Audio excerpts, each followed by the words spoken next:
Okay guys, here's an update. Hopefully the lens is not fogged this time. Did not realize I had gone, you know what it is, I had the garage door open for a while, so it was hot and humid in here. When I brought the camera from the house, which was AC to here, it fogged over, didn't even realize it. Okay, so now you can see the car's covered. Now you can see that there's a shine on the roof, or the beginnings of a shine. Okay. The roof has been, okay, and we're looking pretty good. Okay, the roof has been sanded with 1500, 2000, 2500. I went to 2500 on the roof because I knew as I got deeper into the roof, meaning the center, it was going to be harder and harder on my back. Okay, so I took the effort and brought it to 2500. Okay, did I have to wheel it any less or buff it any less? I don't think so, but I might have buffed it a little lighter. How's that? Not that I put pressure on it, but I was able to just use the weight of the wheel and call it good, which is going to bring up another question in a second. But right now what you're looking at is the entire roof. Okay, the red and the blue are completed, but we are hitting the edges of them again. You know what I mean? Because I overlapped a little on the fronts and whatever it is. But the red and the blue are pretty much complete, but they'll go through the phases again. Well, they are going through the phases. But what you're looking at is the roof cut to 2500 and buffed with #1 only polish rubbing compound. That's it. That's all we've done so far. So we haven't gone to 2 or 3. That was enough. Okay, as you know, the car's sitting down on the bottom. I did deflate the front tires. I had to. That center rib, it's hard on the back. I don't even know what the camera's pointing at. Okay, which brings up a point. I never had a wheel. I always borrowed a wheel, you know, a buffer. That's the best way of wording it. You know, there's so many different terms, but a buffer. Over the years, if I ever had to buff anything, a little something or whatever, I always borrowed one. And they're big, they're heavy, they're bulky. This time I went out and I bought the buffer. I bought that Harbor Freight buffer. I looked at the 2 buffers they had. Okay, they're very similar in price, within, I think, $10 of each other. So that wasn't going to make or break either one. I went with this one. I showed it before. Okay. This one is a Chicago Electric. The other one was, I think, a Drill Master. Okay. What I like about this one is you plug it in, you turn it on. It does not move. Then you set the speed to what you want. So the first thing it does, it says number 10, which is 1,000. Then 15, 20, 25, 30, 35. And each one of those is 1,000. So a lot of people will buff somewhere between 1,500 and 2,000. What I liked about this is, first of all, it's not that heavy. I'm not saying it isn't heavy. It's not massively heavy. So I can reach out with it. It doesn't totally kill my back. Okay. It's small enough that I could actually, I found my hand, from my hand, you can see my hand is a lot, but I found my hand slipping over to here, depending on where I'm buffing, because of the angles. Okay. And what I did was, I drop it down to 1,000 anytime I come near an edge. So if I'm buffing the top of the fender, we're good, right? But when I want to drag across this edge, and this edge is pretty rounded, but still an edge, the same. And this is a sharp edge. Okay, anywhere near those edges, I drop the machine down to 1,000. I find at 1,000, it cuts exactly the same, except you have more time. How's that? Is that a good way of wording it? Because basically what you're doing is you're taking the compound, you're grinding it up fine, and then eventually it's evaporating. And if you're too slow with the wheel, you'll get clumpy shit on there. But if you do it, if you keep everything moving, it kind of like disappears, and then you just wipe the haze away. When you bring it down to 1,000, just think about how much slower you're going across that sharp edge.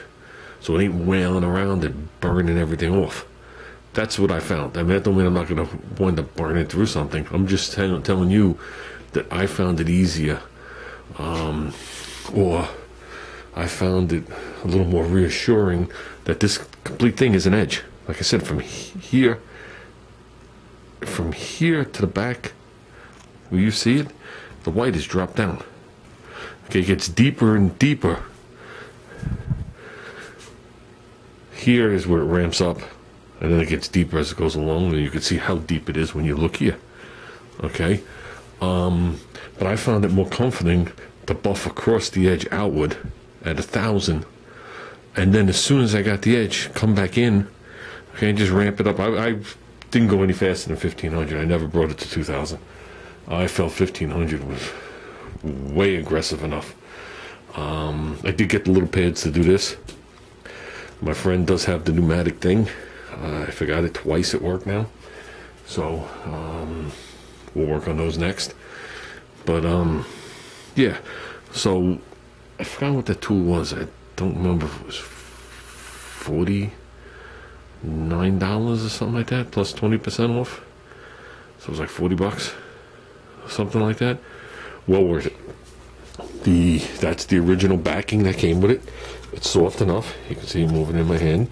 I didn't know if it was going to grip the 3M pads well, because a lot of people complained. You know, they have the dual action one, that they say the pad is no good, it won't hook it. I've had zero problems with the pads, you know, latching, so I just stuck with it. I'm sure professionals, just like me in my regular field, know what tools are better or what tools will help you out. Maybe they make one that's has more foam in it. Okay, so I could lean it in a little bit more and round it off, or what do you call that? You call that interface pad. Maybe they make one with a different interface in it, because obviously an interface of some sort. Okay, so you don't burn a line across your fender if you angle it. I'm sure there are better ones, but I found the 3M pad was more than the buffer. So I figured I'd give this a shot, and I don't seem to be having any problems. And I don't know too many more cars than this that you're going to deal with body lines on. I mean, look across the roof how many body lines I have across the fender. You have an edge here, I got a rolled edge here, I come down, I got a double edge here, I come out, I got an edge here, all curved, all the edges around the lights, you know what I mean? All the sharp edges here, sharp around the door handle, all the edges coming down the door, the one on the bottom. Well, I got a decent amount of edges I'm working around.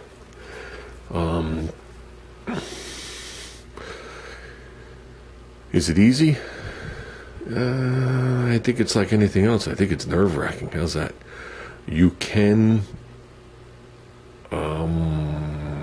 what's the word I'm looking for?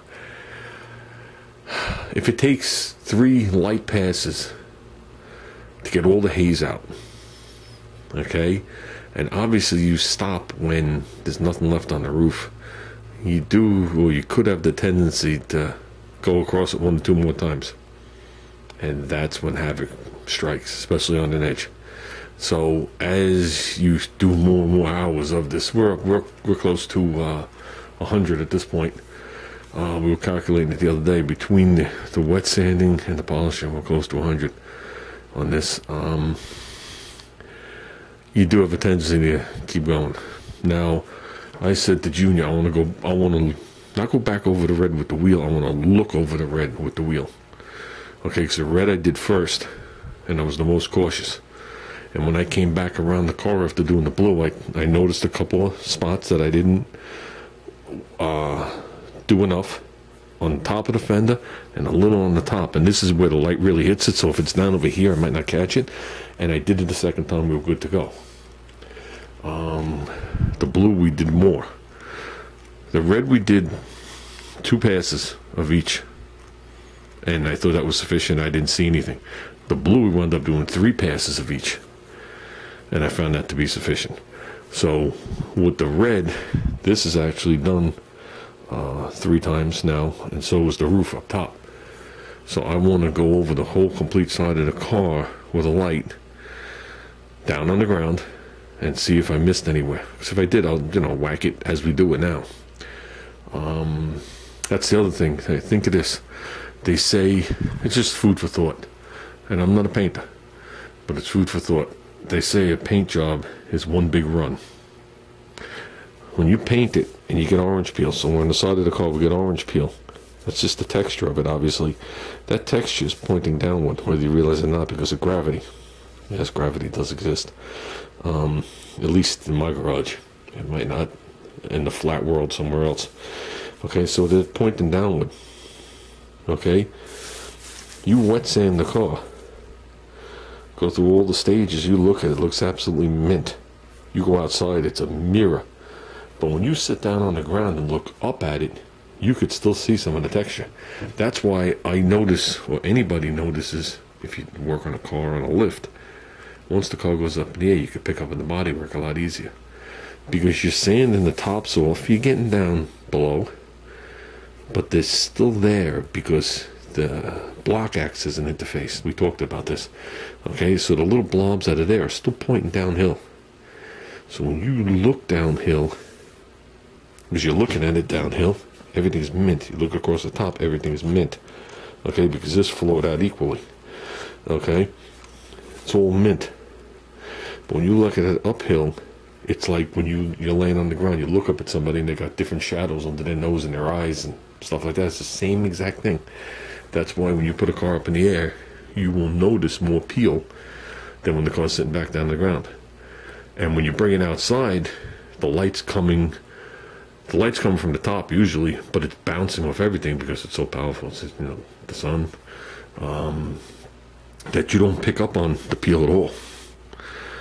And that's why fluorescent light plays havoc with everything. If it's good under fluorescent light, you have fluorescent light there, fluorescent light up under there, fluorescent light in the back. This bulb burnt out. We've got fluorescent lights all around us. If it looks good under that, it's going to look good under anything. So with that said, I haven't had the camera out here. I did some of this yesterday. I guess it was Friday. I don't even know what day I did some of it. But yesterday cracked 103, I think it was. I don't think it was 104, 103. I snapped it with my phone. 103. I know I was talking to you, Dizzy, and at that point it was 100, and I was sitting in the shade. And when I went for a ride, it went up to, I think it was either 103 or 104. Then I went down into some neighborhood and it went down to 95.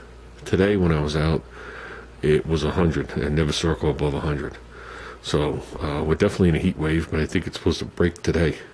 Humidity's decent. And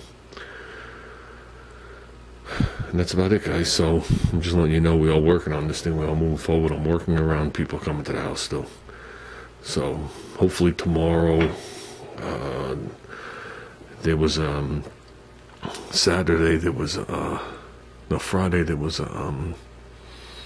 inspector that came here, so his report doesn't come in till Monday, and those people are waiting on it. I'm hoping everything goes good, and Monday we could just wrap it up. We have other people that are interested also, but I'm just hoping. I like the people. I like, this is something about them that I like, and I hope they get the house. Not that it matters to me either way. I'm not going to be living with them, but I'm just, you know, I am a human being. Or as Junior would say when he was a kid, a human being. When he would do something wrong, he would say, I'm just a human being. Okay, now do it right. Human being.